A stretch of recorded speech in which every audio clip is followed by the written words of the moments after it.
La semana en RCR. A inicio de la semana, el ministro de Educación, Óscar Becerra, ha indicado que el Ministerio de Educación, entre el año 2012 y el 2022, gastó 728 millones de soles por servicios de consultoría, ¿no? Vamos a conversar sobre ese tema, ¿no? ¿Qué mecanismos de control debieron seguirse y deben seguirse hacia adelante, ¿no?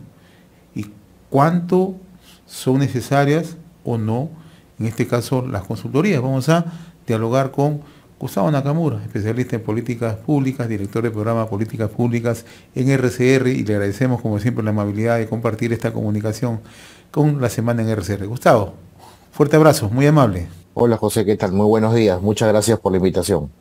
¿Cómo analizas tú dentro del marco de las políticas públicas? Tú eres un especialista en temas de políticas públicas, ¿no? El ministro Becerra anunció que en una década, ¿no?, entre el 2012 y el 2022, se gastaron 728 millones de soles por servicios de consultoría, ¿no?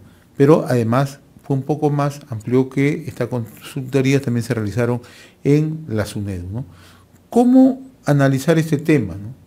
Sí, mira, lo primero que hay que decir, José, hay que acordarnos, el ministro Serna, no es Becerra, Serna, en la época del presidente Castillo, porque fue presidente constitucional, también hay que decirlo. Bueno, en la época de Castillo, de este presidente, el señor Serna, cuando ingresó, habló de este tema de las consultorías. Y él dijo que pediría un informe a Contraloría y se haría este proceso. El ruido político ha hecho que esto se olvide en este proceso, eso es lo que ha pasado, y ahora con el ministro Becerra ha vuelto a salir el tema, ¿no? Ha vuelto a salir el tema, pero con mayor profundidad. Lo primero que hay que decir es, primer paso que ha dado es dar esta situación, anunciarla. Segundo paso que ha dado es pedir a la Contraloría que entre a tallar. Y tercero es que la Fiscalía haya llegado. Entonces, esto es el proceso que se ha ido dando paulatinamente. En paralelo, el Congreso de la República está esperando que se active nuevamente o se inicie la semana de ya la legislatura, perdón, y está a puertas del horno, como se dice, a que la Comisión de Educación tenga facultades de comisión investigadora. Este es el contexto político que se va a dar. Ahora, en políticas públicas, sabemos que las consultorías se dan en todos ámbitos, en todos los ministerios, en todo el sector público y también se da en el sector privado. Entonces, no debemos satanizar la consultoría. El problema no es la consultoría en sí. El problema son las personas que han hecho las consultorías, qué tipo de servicios han hecho y ha pasado una puerta giratoria, que es lo que nos hemos dado cuenta y los que estábamos en el sector o estamos vinculados al sector, sabemos que se daba de esa forma. Y esto se viene de los últimos 10 años, como bien ha dicho el ministro Becerra.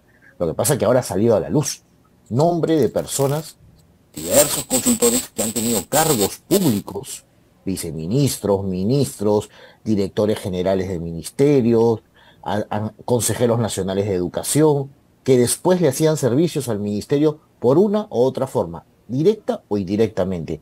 Ese es el problema y los servicios que han dado, si con esos servicios hemos conseguido un cambio en la educación. Ese es el gran problema del asunto, aparte del administrativo y político. Ahora, yo quiero un poco rescatar lo que tú has mencionado hace unos instantes, ¿no? Rosendo Serna, el exministro, estuvo hace 2 días en Canal N, ¿no?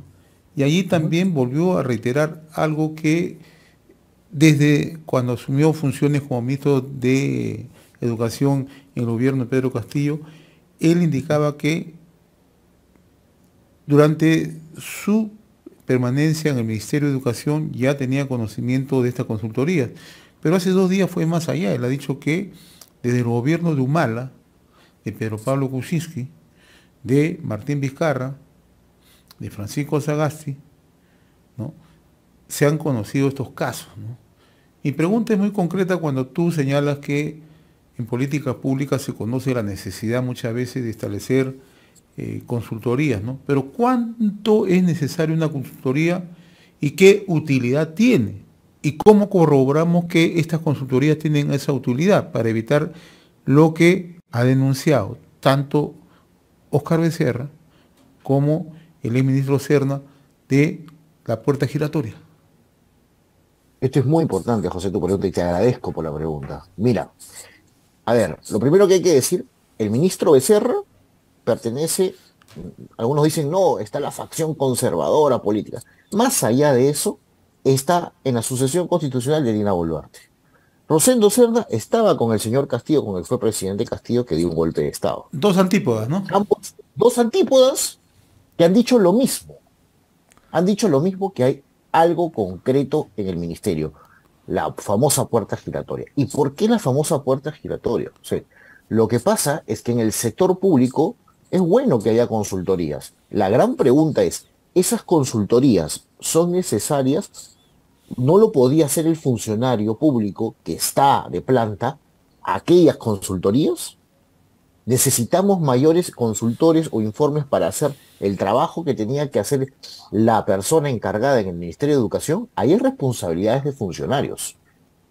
Esa es una primera pregunta que hay que hacer, y un primer análisis técnico, y ese conflicto que verá seguramente la Fiscalía de la Contraloría. Si sus funciones del señor director general, quien sea, convocó en una orden de servicios al señor tal y se traslapa o no sus funciones y sus obligaciones. Ojo con eso. O sea, aquí hay más tela, ¿no?, que cortar, ¿eh?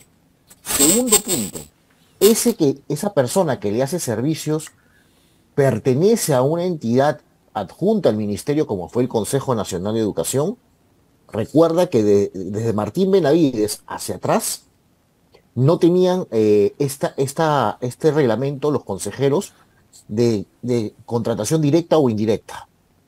Después de Martín Benavides se dio. Entonces ahí hay que ver ese conflicto de intereses que ha podido haber, porque uno puede ser consejero y a la vez percibir una consultoría directa o indirectamente. Directa quiere decir, él es contratado o ella, indirectamente su institución o la institución donde él trabaja. Y esto ha pasado hasta con ministros. A ver, el Instituto de Estudios Peruanos, que saca muchas encuestas, y nadie dice que no sea una institución seria, al contrario, es muy seria y respetada, así tenga la parcela ideológica que tenga. Pero todos sabemos que el señor Ricardo Cuenca, que fue ministro, también hacía consultorías, su institución, después de ser ministro. Entonces, la señora Flor Pablo, y así todos los nombres que han dado, la señora Patricia Andrade, viceministra de la señora Flor Pablo, en la época de Martín Vizcarra, y su esposo también de esta señora, Luis Guerrero, y así ha habido varios nombres, que son un conjunto de personas que en el sector educación han estado trabajando mucho tiempo. Yo no digo que no sean buenos técnicos. La pregunta es, ¿por qué solamente ellos han sido los que han hecho ese servicio? Ese es el asunto. Y si su servicio correspondía o no para las necesidades que tenía el ministerio. El gran problema es que la evidencia, como han sacado en un programa televisivo, José, es que hay servicios por 30.000 soles y son 4 páginas de informe. 4 páginas que han redactado. Entonces, con todo respeto, ¿cuánto demora un peruano en ganar 30.000 soles y alguien por escribir 4 páginas gane ese monto? Eso es lo que el escándalo detrás de ello. No la consultoría en sí. Es cómo han sacado el dinero de esa forma y favoreciendo a un grupo de amigos que ideológicamente son. Y eso hay que decirlo. Por eso el ministro dijo que tenían algunos vinculación con el Partido Morado. No ha dicho que el Partido Morado sea la caja chica, es algunos vinculados. Y eso hay que decirlo. La señora Flor Pablo es vinculada al Partido Morado, por ejemplo, hoy congresista de la República. Entonces, ¿hay algunas personas que se han vinculado? Sí, al Partido Morado. No satanizamos tampoco al Partido Morado, por si acaso, porque hay gente respetable también en ese partido. Entonces, el escándalo no lo desvirtuemos, el escándalo es por el tema del funcionario, de las necesidades y el círculo que se ha dado en este tema, en esta repartición de consultorías que lamentablemente, hoy como vive el país, o sea, la educación, otra vez siendo declarada en emergencia. Eso es lo dramático. Ahora, vuelvo al tema ya propiamente de las consultorías y al papel que tendría que cumplir en este caso la Contraloría General de la República. En esa perspectiva, dentro de las políticas públicas, mirando si era necesario era de utilidad este tipo de consultoría. ¿Cuál será el papel o se debe ser el papel de la Contraloría General de la República? Yo creo que el papel de la Contraloría es ahorita control concurrente de lo que se ha venido haciendo, de lo que se viene en adelante, como lo ha dicho el ministro, y es una revisión de todos los expedientes y de todos los informes que han presentado los consultores, y hacer una revisión técnica, y además hacer una línea del tiempo. Consultor A, en ese momento, jurídicamente, ¿qué era? O estaba nombrado en una institución, la esposa era esto, hay un estudio que hay que hacer detrás, a ver si hay conflictos de intereses, a ver si hay irregularidades en el tema administrativo y las sanciones que correspondan administrativamente o si llega el caso a penalmente. Por eso ya la fiscalía entró de oficio. Eso es histórico en el Ministerio de Educación. Siempre se decía, todo el mundo secreto voces, hay consultorías. Bueno, ahora ya entró la Contraloría y la Contraloría ahora tiene que emitir un informe de todo lo que va a encontrar y si las cosas están penalmente, la Fiscalía tendrá que entrar a tallar y los responsables tendrán que asumir las consecuencias, José, porque la cantidad de plata, no sabemos si son estos 700 tantos millones que dice el ministro o pueden ser más, porque ojo, él ha dicho del Ministerio de Educación, todavía falta SUNEDU y después entidades que son organismos internacionales o gubernamentales que no licitan de las mismas formas que el Estado.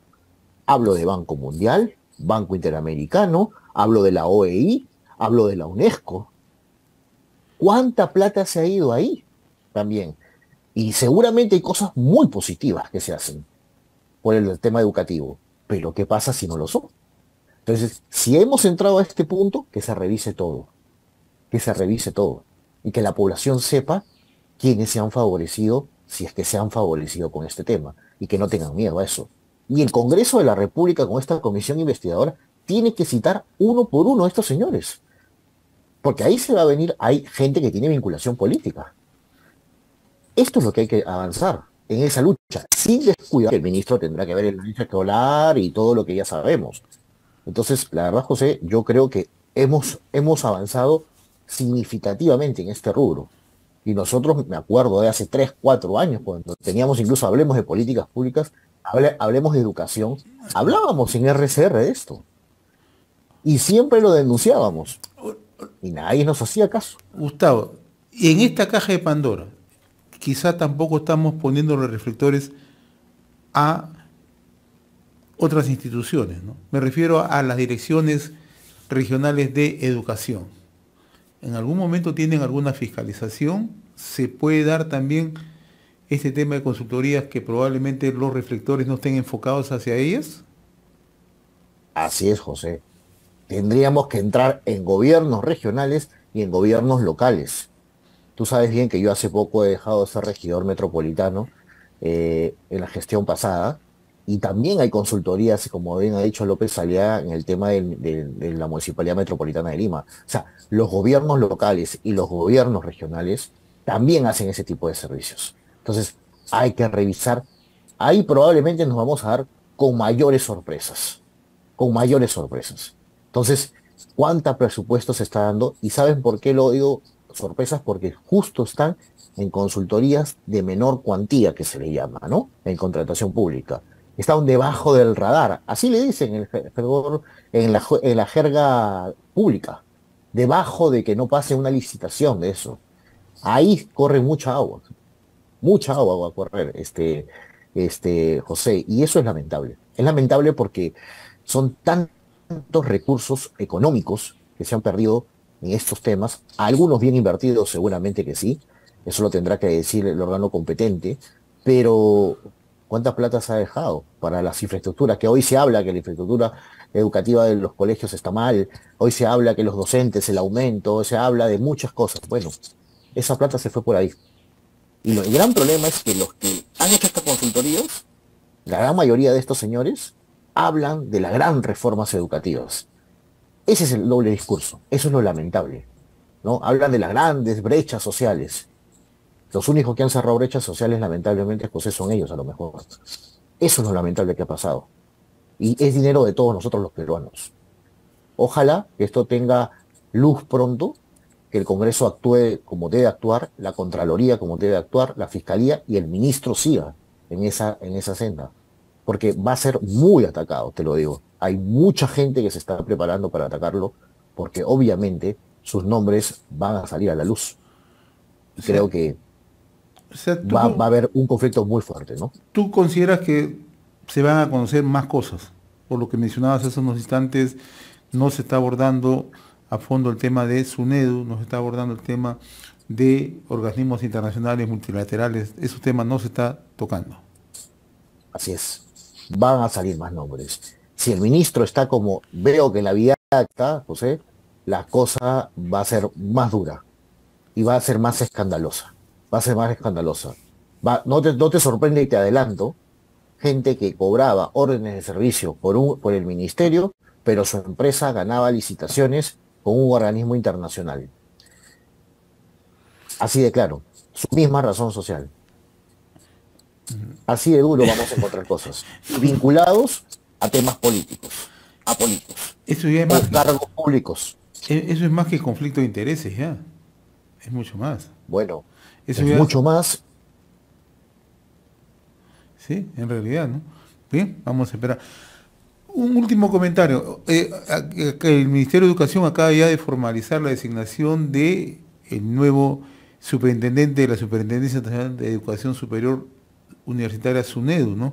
Es el doctor Manuel Castillo Villegas como superintendente de la SUNEDU, ¿no? Eso acaba de oficializarse hoy a través de una resolución ministerial. Me gustaría conocer tu opinión, por favor.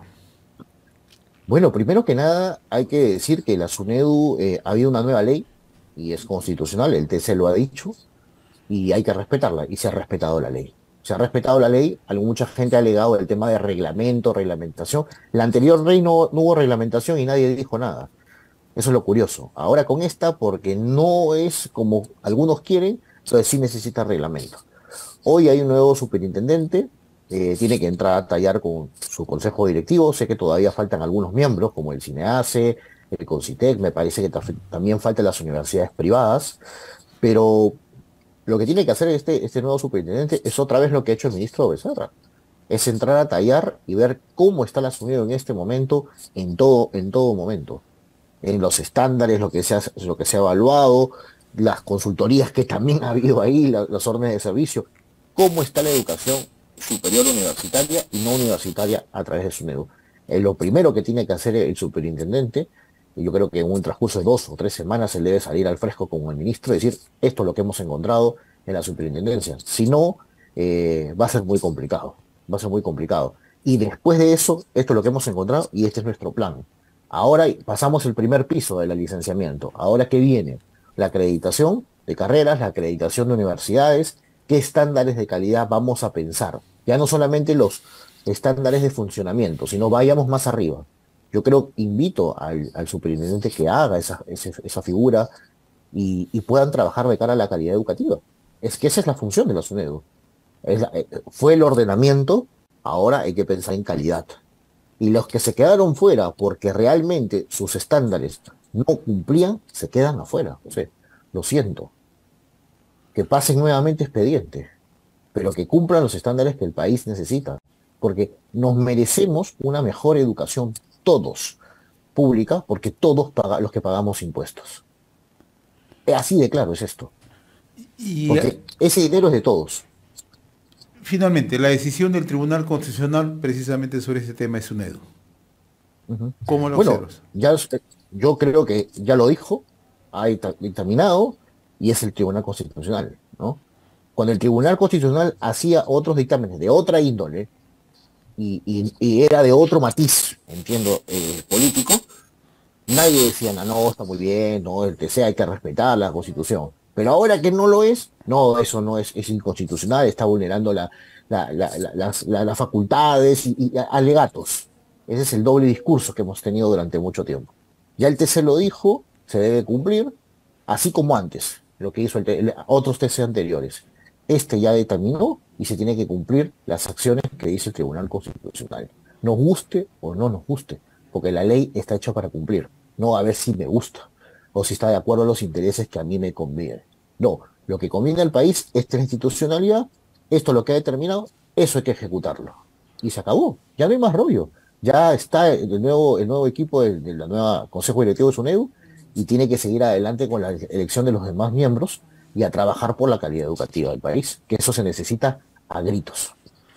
Gustavo, muy reconocido por esta comunicación a través de la semana en RCR, Red de Comunicación Regional. Siempre es un gusto dialogar contigo. Abrazos.